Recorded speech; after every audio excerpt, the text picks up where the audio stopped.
Hello, fiends, friends, and familiars. This is Matt Orozco from Macabre Daily, and I am so excited to be joined by Sarah Lind, who is one of the actors who appears in the upcoming film A Desert from Joshua Erkman and Dark Sky Films, which is going to be released Friday, this Friday, actually, May 2nd, 2025. And you've likely seen Sarah in many of the work she's been in across different genres, including things that I think a lot of our readership will notice, like A Wounded Fawn, Jacob's Wife, and even going as far back as Blade the series.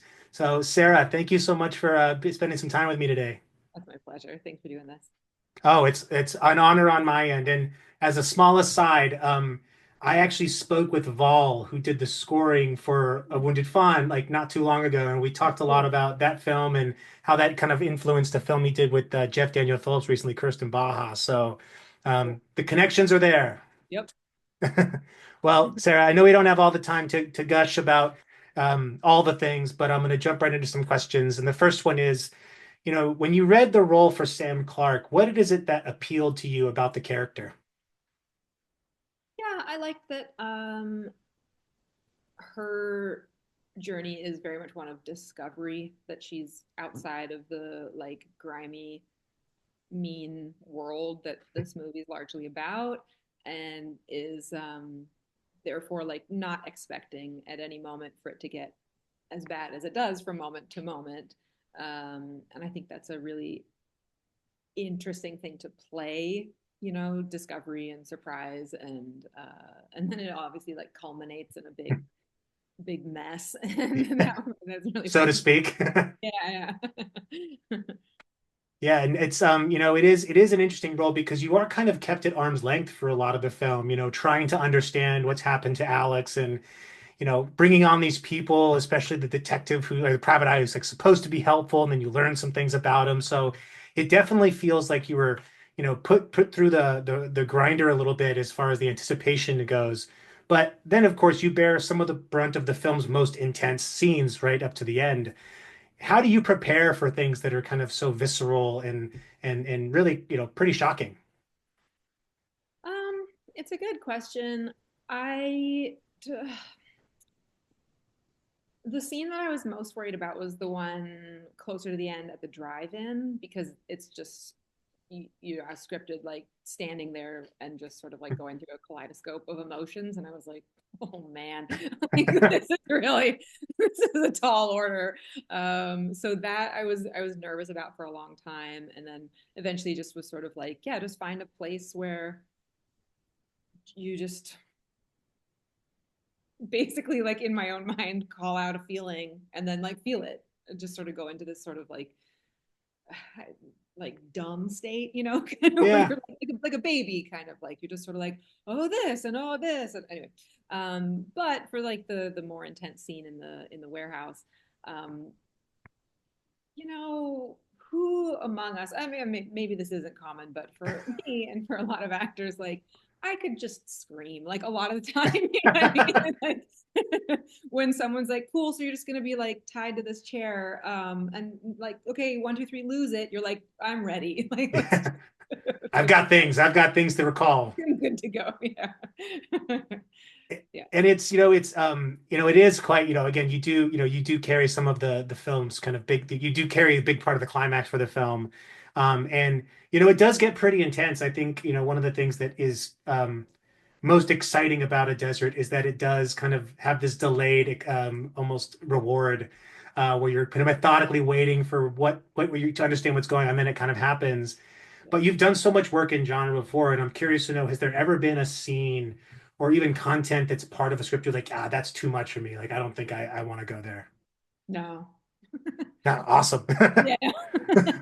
I think sometimes watching movies, I'm like, can't, I'm done with that. But acting it, not really. Yeah, it hasn't come up for me. I'd be curious to see what would be too far. I mean, maybe if I find something like offensive, I wouldn't want to do that. But too intense, I don't think there's a thing. Yeah. Yeah, I mean, that's almost a script in and of itself, right? Is like how far what is the boundaries of an actor that will take to what will get Yeah. them to not do it or perform. Yeah. In fact, I have this like this like sort of fantasy in mind of having a scene that in which I'm so upset that I like actually vomit. So one day I hope to work up to that point. Well, casting directors out there, if you're watching this, if you have if I'm you your have some, girl. Let me yeah, do. push Sarah to her vomiting limit. Make her go full Reagan from The Exorcist. Um, Exactly. and listen, if I can guarantee you, we will cover that movie if it comes out, just because the just the nature of that transgressive content is exactly up the alleys of our readership. So. But mileage varies, right? Everyone has their own limit. Okay, And yeah, and no mileage. horror doesn't have to be, gruesome or gross, but it can be. Um, and when you think about the shooting schedule, one of the things that I talked with Joshua about was that, filming in the desert was a very intentional choice because of how kind of desolate and dead it is, and how much that links to really much Alex's photography, and also just the general commentary maybe on the state of art to some extent. But from your perspective, what was that shooting schedule like? And is there anything kind of memorable or interesting that happened in some of those locations you were filming at? Um, I mean, my days weren't in the desert as much as other people's. I'm glad that the heat of the desert translated to the screen, because sometimes you're like, what? Like we nearly killed ourselves for nothing. It doesn't even like show. And it does show, but like, it was July or August when I was in the desert, and it was just hellish, like just absolutely brutal. But it's interesting when like you're shooting in a landscape that's so hostile or like dangerous, that there were a lot of safety meetings about Yeah. like you can't wander off, you can't do this, you have to. There are like water checks, there's shade checks, there's sunscreen checks, because the consequences can be pretty severe, even just with a sunburn, of course, or heat stroke. So it's nice to have a little bit of peril, on the margins of shooting on a movie where that's one of the central features. Yeah, I mean, I grew up in the desert, so I know first and foremost that 100+ degree weather was like the norm for me for 4 or 5 months out of the year. Wow. I don't miss it, but at the same time, maybe I'll change my mind the older I get. Who knows? But it is, I tell my wife all the time, like, drink your water. Like we've got to stay hydrated. This desert rat knows what happens when you don't. Yeah. Um, and I know you've had such a kind of a lengthy career, not just in kind of genre film, but across different areas and mediums. And hopefully, it's definitely not your last, right? Certainly loved your performances in everything I've seen you in. Um, but is genre work something more you kind of fell into, like so many starting out do, or is it something that you gravitated towards intentionally? It wasn't entirely intentional, no. I mean, there's, especially like in indie film, there's a lot of it being Yeah. made, now more than ever, it seems, even outside of the indie sort of space. But I always really enjoyed horror movies. I Although sometimes I don't know if enjoyed is the right word, but I couldn't stay away from absolutely terrorizing myself with movies as a kid, and even now. Although lately I think I've been watching so much that I'm a little bit like I don't get as scared anymore, Hmm. and so I'm looking for something that like really really terrifies me. And I mean, I think that the greatest feeling is just for to be in a movie and for it to make you feel anything at all in a strong way. And horror delivers, more often than other genres sometimes. So it's fun No, to. I would agree with you, full stop. I mean, obviously, I'm quite biased, but also, I do believe that the feeling you get from horror is almost like it causes you to almost increase your tolerance over time, where it's like, I need something harder than this. Yeah. Until you reach a point where like that's too much. Like when you get to like the really transgressive stuff, like the Gaspanoe, or the Serbian films of the world, it's like, okay, maybe that's the line, but even still, can't knock or acknowledge that those movies don't make you feel something. What Yeah, maybe not pleasant, but you're feeling something. you're feeling something. And I'm surprised sometimes by like what I do end up feeling when I watch a movie. Like Audition is a favorite movie Hmm. of mine, and it makes me cry. Like it breaks my heart frequently. And when I watch it, I mean, and then at the end, I'm not exactly laughing along with her in the pins, but like I Yeah, it's interesting. Like we don't all react the same ways to the same elements or whatever, and yeah, horror is just funny that way. Like it can you don't necessarily cry at the end of the movie like in a drama, Right. which I find very satisfying, of course. But yeah, sometimes it's like more tender or like more like yeah or whatever.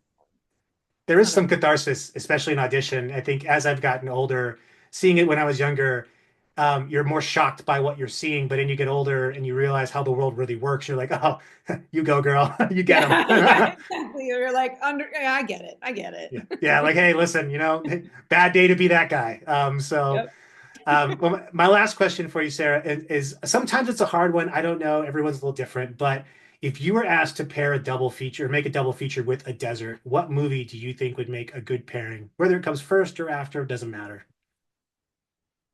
Um, I think in an interview the other day, we were talking about horror movies that I loved, and I mentioned Cure by Kiyoshi Kurosawa, and the two are very different, but there's something oblique and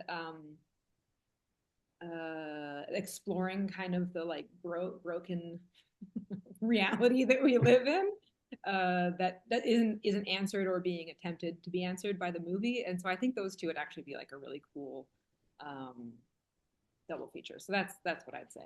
Oh, well, I mean, it's a great film on its own, but definitely pair up with the desert. It's a double whammy of nihilism and exploration of the human condition.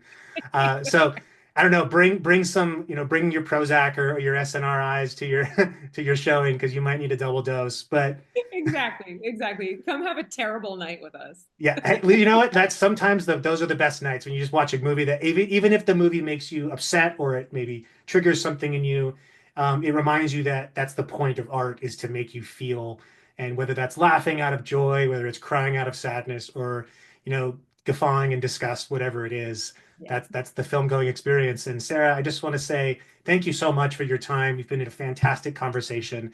Want to Yeah. remind everyone that's watching this to you can check out A Desert in theaters on May 2nd. Um, Go see it in the theater, experience it with other people. It's definitely meant to be seen on the biggest screen due to the sound and the way it's shot. So, Sarah, looking forward to whatever you're continuing to work on and hope to talk to you again. Thank you so much. This is really nice. Thanks, Matt. My pleasure.